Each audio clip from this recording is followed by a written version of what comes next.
Hi, welcome back to the Megalamukos. Have really beautiful stuff today on Parshas Balak from Megalamukos himself. Uh, Brilliant analysis of the Oisios. So let me get started. Okay. It's called The Crooked and the Straight, Bilam, Lavan, and the Jews. So Bilam and Lavan are closely related characters. We'll see the Tanhuma says they're the same person. So we won't worry whether he lived a really long life or whether it's a Gilgul or an Itzotz or an Ibor, but we're going to see the important relationship.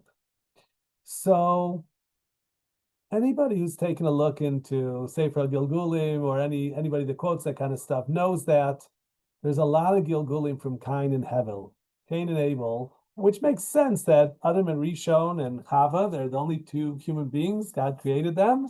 And so their first offspring, Cain and Abel, are going to be really the progenitors of the rest of history. And especially Abel, who lived only 70 days, he never had any progeny. So he's replaced by Shet. But the souls, the power, the majesty of the souls of these two great men at the very beginning of Ma'aseh Bereshis, and there's all this unfinished business with them. And so we're still processing their souls. Their souls came back a number of times in a number of different people. And so the Arizal has a lot about it, and the Megalamukos shed some really beautiful light on Balak and Bilam. So I quoted a pasuk here, Vayomer Balak el Bilam, Lecha na ekachacha el makom acher, ula yishar be'enei ha'elohim v'kaboiso li misham. We all know the story. You have King Balak, and he's hired a sorcerer, Bilam, to curse his enemies. And these are spiritual men. They're into cursing. They're seeking to channel the will of God in order to achieve, let's say, military victory, or without even going to war, they want to curse the Jewish people so that they won't be a threat to Moab. And Bilam wants to make money on the deal. But you notice in the names of both Balak and Bilam, they both start with Beis Lamed, okay? And so the Megalamukos has an incredible analysis here. I made a little Excel chart here. I wrote the Oisios of Hevel and Cain. So I have Hey Beis Lamed and then Kuf Yud Nun, Hevel and Cain. And you see in the column of Beis and Lamed of Hevel that both Bilam and Balak have those two letters from Hevel's names, okay? Which shows, that's the Oisios. And of course, the Oisios are very, very holy, created by God. But before he created the world, there's a drash, Bereshis bara Es. The first thing he created was Es, the Aleph Ad Taf, the Aleph base. It's from the Oilam Hamalbush, a very high place. So the Aleph base are the root sources of creation. Everything else is created by permutations of the Aleph base. So letters are very, very meaningful. And here we have two wicked characters, powerful sorcerers and spiritual characters who are somehow carrying on the energy of Hevel. And just to remind you a little bit about Hevel, and I have a graphic here from 500 years ago, a German thing about Hevel bringing a sheep as an offering. Cain offered the first offering. He brought flax. God didn't really accept it. He accepted Hevel's offering that made Cain very angry. Hevel didn't respond to Cain's anger, and so Cain killed Abel, as we see in the picture. And just to give a little bit of understanding of what Cain was about, his name means kinyan, means acquisition. And that really comes from his mother. Chava said, Kanisi ish es Elokim. I got something. I have a son. I got a son. I acquired one. So she sees him sort of as an asset, okay, in a sort of materialist way of acquisition. And so that's what he's about. And he's the guy that owns the earth. He's the real estate guy. And Hevel is the breath you see when you see your breath in the cold air. That's called Hevel Piv, the evanescent gas, the steam that comes out of your own mouth. And Hevel is like that. He's spiritual. And he doesn't really have a place in this world. And Cain throws him off the land and ultimately kills him. And he has no progeny. So he's totally unfinished business. of spirituality that never brought anything to fruition. And yet we do need Hevel. Cain needs Hevel, because Cain is all about stuff and materiality. And we need some connection to spirituality. Of course, Moshe Rabbeinu is known as being one of the Gilgulim of Hevel. So that power to go up to the heavens and bring down the Torah, that's something that is a good version of Hevel. But the problem here with Bilam and Balak, I called it the worst of both of them. They have the worst of both Cain and Abel, okay? So from Abel, from Hevel, they have the base Lamed, they don't have the Hay. The Hay, of course, is a Kli Kibul. It's a receptacle for Birkas Hashem. It's from the Shem Yud Kei Vav Kei. The Hay is the Nekeva that receives the bracha. And Bilam doesn't have it, and Balak doesn't have it. Balak has the Kuf from Cain, okay? So he has like a violence about him, like Cain was into stuff, and I didn't get what I wanted. I was trying to sort of buy an in with God by offering a sacrifice, and God wouldn't be bought, and that makes me mad. So I'm going to kill you, Hevel. And that's what happened. So Balak has this violence. Again, they have a shaykhis, they have a connection to spirituality, but not in a good way. They're not willing to receive. They're trying to be the boss, to channel the spirituality so that they can manipulate things. And here's the Megalamukais. Look at the letters they don't have from Hevel and Cain. They don't have the Hey we mentioned. They don't have the Yud, okay? They don't have the Yud from Cain. So Yud, of course, is the first letter of the Shem Yud Kei Vav Kei. It's mamish, the spark of divinity, the spark of life, of God's breath that's within us. And they don't have that. And they don't have the Nun. So they can't really bring things to fruition. Nun is 50, the 50 gates of wisdom, of Bina. They don't have that. So together, they're missing the Hey, Yud, and Nun, which together is 65. And the Megalamukos notes that 65 is the gematria of Adnus, the Shem Hashem, Aleph, Dalet, Nun, Yud. So what they're really missing is an understanding that God is the boss. They don't have Adnus. They don't have Adon Olam in their lives. They are connected to spirituality. They have the base in the Lamed, the Lev, a certain heart connected to spirituality. And Balak has the coup from Cain, this violent, rulership, but they don't have Hashem in their lives as receptacles of the divine will and the ability levato ritzoino mipnei ritzoino, to nullify their will to the will of God. So that's why they're the worst of both of them. They're dangerous characters. Now it goes further, because Bilam and Balak, but particularly I'm focusing now on Bilam. Bilam is associated with Lavan Harami. Both these men are from Aram, okay? Aram is like Syria, that neck of the woods. And Lavan is called Lavan Arami. And Bilam is also from Aram Narayan, the same place. And okay, they lived a few hundred years apart. The Midrash Tanchuma says they're the same person, whatever that means. And it goes further because there's another biblical character in Sefer Shoftim. In Shoftim Gimel, Hashem was angry with the Jewish people for their sinfulness and sold them into the hands of the Arameans under a king named Kushan Rishatayim. Okay, a fascinating name. I have it here. Vayicharaf Hashem b'Yisrael v'yimkarem biad Kushan Rishatayim melech Aram Narayim. The Yavdim in Israel says Kushan Rishatayim Shmona Shanim. So 8 years they were subjugated to Kushan Rishatayim. Who is Kushan Rishatayim, and what does his name mean? Let's start with the name Kushan, like Kush, which are black. So Lavan, whose name means white, is the same guy as Kushan, whose name means black. So we have to think about that. Lavan, we know, is a Ramai. He's a liar. He's a swindler. He's a used car salesman in the worst way. And so he'll tell you it's white, it's black, whatever you want it to be, that's what it is. He doesn't like to commit to the emes, okay? He doesn't have a sense of truth and fairness. He's a crooked guy. That's what Lavan is.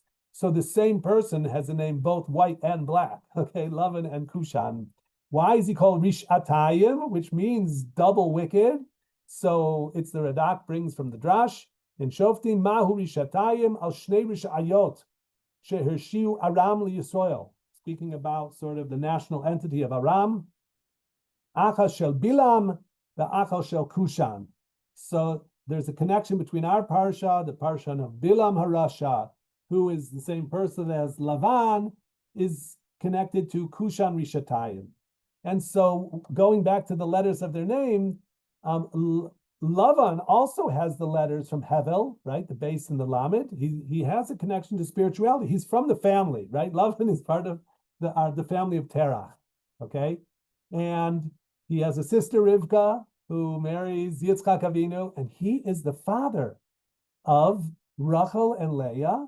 And really, also, he's the father of Bilhah and Zilpah from concubines. They were half sisters also of Rachel and Leah. So Lavan is actually an important part of the genetic mix, if you will. And I'm speaking really about spiritual genetics here, of who we are as Klal Yisrael. The Yud Beis Shvatim are descended from Yaakov Avinu and his 4 wives, all of whom are the daughters of Lavan. So Lavan, I think, is a really central character.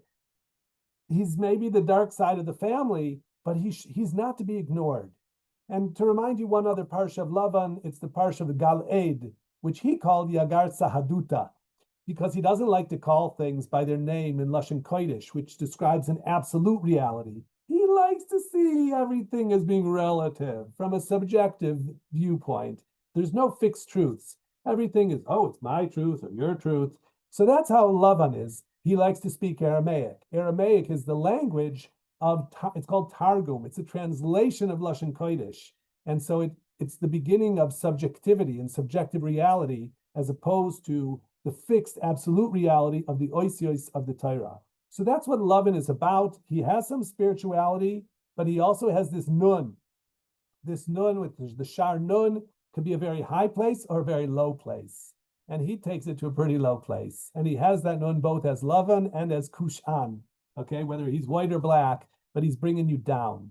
And I actually think from my life experience, I've met a lot of Jews, and I'm thinking about history, and I'm going to bring a source from the Peleoites. Jews have an issue with Yashrus, okay? I call this year the crooked and the straight. And Bilam says, Tamus nafshi mois yesharim. Bilam yearns to die the death of the righteous, of the yesharim, the people with integrity, which is a reference to the Avos HaKadoshim, Avram, Yitzchak, and Yaakov, who were all 3 yesharim mamish, okay? But Lavan is also, he's not one of the patriarchs. The Gemara says we have 3 patriarchs and not more. True, but he's the father of the matriarchs.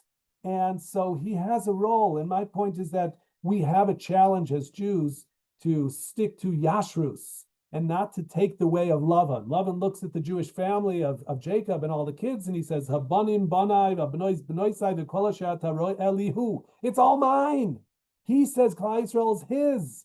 We have to prove to the contrary that we are not Lavans. We are Yaakov's. Okay, Yaakov is Ish Emes. So let's go on with that.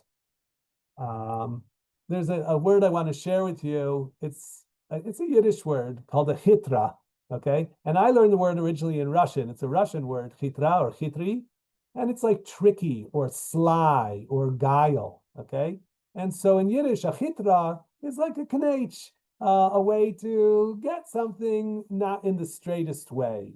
And so I wanted to mention a few well-known examples. This is Chagall's picture of Rachel Imenu having taken the trufim of her father Lavan. And look at the psukim there. The Lavan halach ligzoizes tzoino batignoiv Rachel es trufim asher lavia. She didn't take them, she stole them. But what's really fascinating is that the very next pasuk says, Vayignoiv Yaakov es leiv Lavan arami al beli higilo kiboreahu.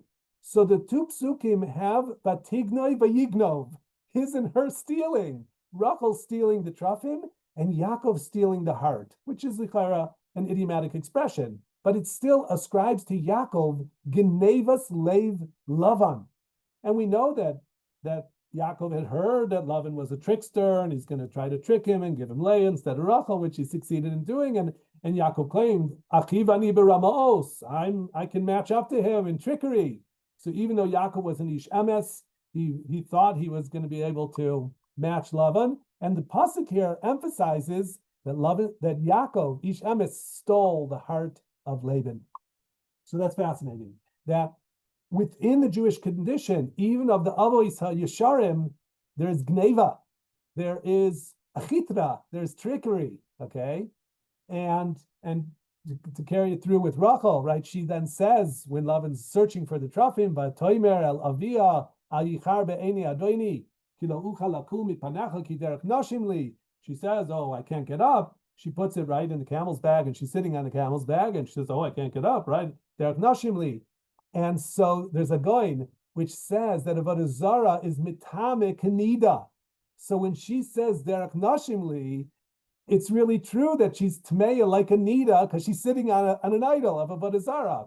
So that's a chitra, right? She's saying, oh, I'm really tmeya because I'm sitting on Avodah Zarah. That's not what Lavan understood.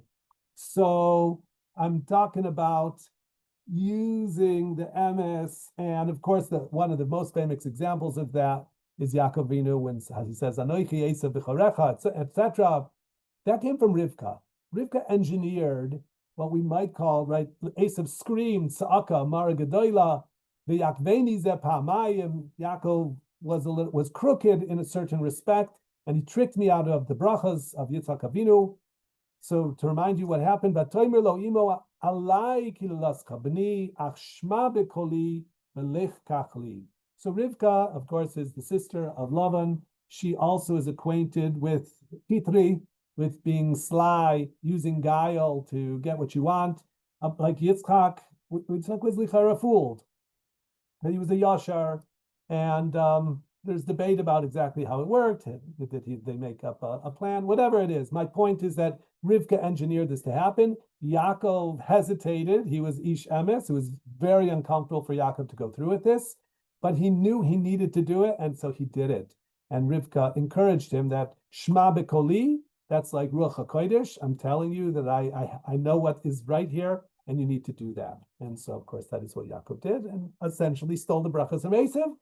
Yitzchak said, Gam Baruch Yeh. He granted him the brachas, but that is still, unfinished business also about who's holding the brachas, who's called Yisrael, right? The Jews are, of course, Yisrael, but the Christians, the descendants of Esav, they claim to be Yisrael. So, as I say, it's unfinished business. I want to share now more about this mixture of emes and sheker, okay, of crooked and straight, in a really fascinating passage of the Zohar. A new Zohar just is being published right now by the Or Harashbi, and Baruch Hashem got the first krach, the first volume. And so this beautiful Zohar. There's famous midrash also about with which letter to create the world. And we all know ultimately the world is created with ois beis, lashon bracha, not aleph, lashon oror, etc. There's midrash rabbah like that. The Zohar has a really beautiful piece about it, from which letter to create the world. It's talking about 2,000 years before the Bria, and it's, if you will, in the mind of God. And then the Zohar has it that all the letters presented themselves one by one to God, asking that he use them to create the world. Now, they're coming in reverse order, what we call tashrak, Taf Shin Reish Kuf. So it starts with the letter Taf. It advanced in front of Hashem and pleaded, Rebbeinu Shel Olam, place me first in the creation of the world, seeing that I am the concluding letter of emes. Okay, Taf is the end of emes, which is engraved. It's Choisamo Shel HaKadosh Baruch Hu is emes, and thou art called by the very name of emes. It is most appropriate for the Melech to begin with the final letter of emes and to create with me the world. So that's the claim, the presentation of emes, the request to create the world with Taf. Amar la kuchabrichu yaut ant v'zako ant elaleit ant kedai lemivre bach alma. You're wonderful. I love you. You're great, but I'm not going to create the world with you. Hoil ve'ant zamina lemehave rashim al mitzchin de guvrin mehemnim dikainu oiraisa mi aleph ve'ad taf. So I want to remind you, it's a parsha in Sefer Yechezkel. There were righteous people, and they had ois taf engraved on their foreheads, and they were marked for death. I want to share with you that in Hebrew, notes, musical notes, are called kriyat tavim. You read notes, it means ata koret tavim. So tav, that word, the name of the letter tav, means like a note or a sign. And so the sign that was put on the foreheads of the righteous was the ois taf, and it brought them to death. So what we're seeing here is a relationship between emes and death. Okay? Because Hashem continues with that and saying to the ois taf, V'od ant chotama de mavet. It's true, tough. You're the end of emes, but you're also the last letter of death, mavet. Hoyel ve'ant kach, leit ant kedai lemivri bach alma, liad nafka. So because that's the case, that although you are the part of the chasima of HaKadosh Baruch Hu in emes, but you're also the chasima of death, maves, therefore you're not worthy to be the conduit of the creation of the world. So tough, disappointed, leaves. Okay, in walks Shin. Okay, al ot Shin kamei, comes Shin before Hashem. Amra kamei ribon alamim, nicha kamach lemivri bi alma. It befits you to use me to create the world. Debi iskari shmach shakai. We all know on the mezuzah you have the shem shakai. It starts with the letter Shin. Shin has a great claim. I am the first letter of Shakai, one of the holy names of God. V'yos lemivri alma b'shma kadisha. Doesn't it befit you to create the world with one of your holy names? Says Hashem. Amarla, Ya'ut ant, Vitov ant, Vikshot ant. You're good, you're fitting, you are emes. Kshot is emes, your true letter, Shin. But, Aval hoyel, Ve'asven ziyufa, Natnin laklim have imhon, Lo ba'inya v'lamivre bach alma, the begin de lo yiskayim shikra, Ela i yitlun lach kufresh. Hashem answers Shin, a letter of truth, but you've been taken captive by dishonest partners, okay? Letters of falsehood, the letters of Kuf Reish. And because Shin Kuf Reish is Sheker, although Shin is from Shakai, I'm not going to create the world with Shin because of your relationship to Kuf Reish. And that would be too much power for falsehood in the world. And so the Zohar continues now with a fascinating sort of an aside. Hence it is that a lie, a sheker, to obtain credence, must always commence with something true. If you know good liars, you know that there's always a mixture of some truthfulness, some true fact in their lies, okay? There's always a Shin mixed in with their Kuf Reish. For the Shin is a letter of truth, that letter by which the Avos HaKadoshim communed with Hashem, Kel Shakai. But Kuf and Reish are letters belonging to the Sitra Achra, which in order to stand firm, attach themselves to the Shin, thus forming a conspiracy, a Kesher, Kuf Shin Reish. Having heard all this, the Shin departed, and certainly the Kuf and the Reish didn't bother coming and even proposing to create the world with them. Now, this is a particular passage in Zohar. We shouldn't write off the Reish and the Kuf as being totally evil. Just to say a few words about Kuf and Reish. Kuf is like the Kof, the monkey see, monkey do, and Kedusha. So by doing holy stuff, you become holy. So the Kuf can, of course, be a letter of Kedusha. And I want to talk about the Reish. The Reish, it can be like a Rash or like a Rosh, okay? And we have a word Tirosh for wine.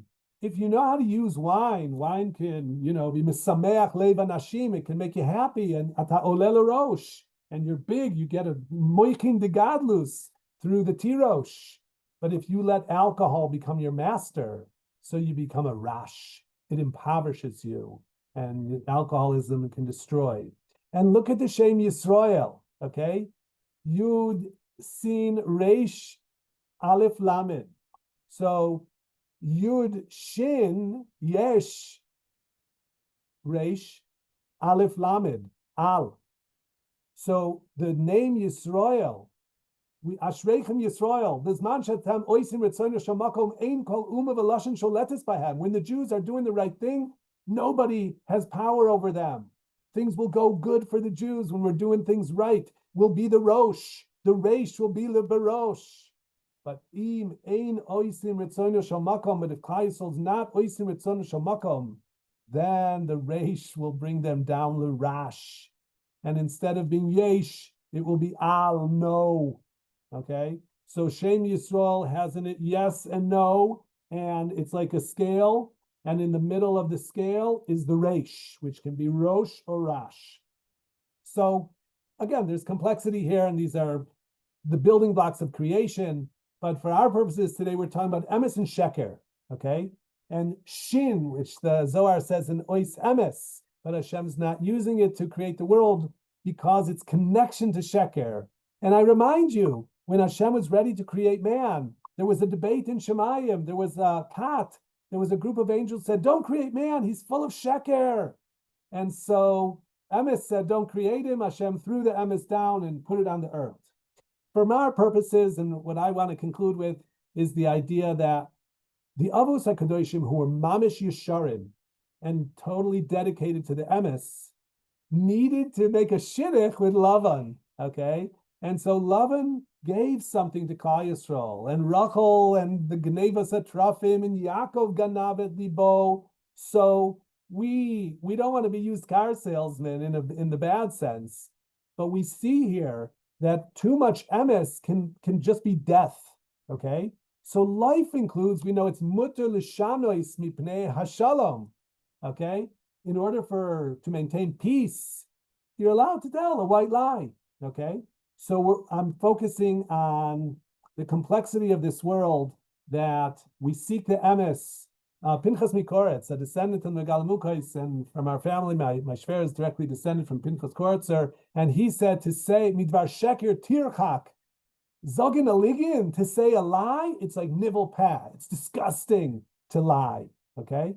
So I believe that if we embrace the legacy of the Avos, the legacy of emes, of living lifnei kel shakai, okay, we can be zoiche to a time when lo hibit aven b'Yaakov v'lo ra amal b'Yisrael, Hashem elokav imoy usruas melech bo. We should be zoiche to that koichav miYaakov and be a skel tzedek b'mheir of Yameinu. Thanks for being here with me.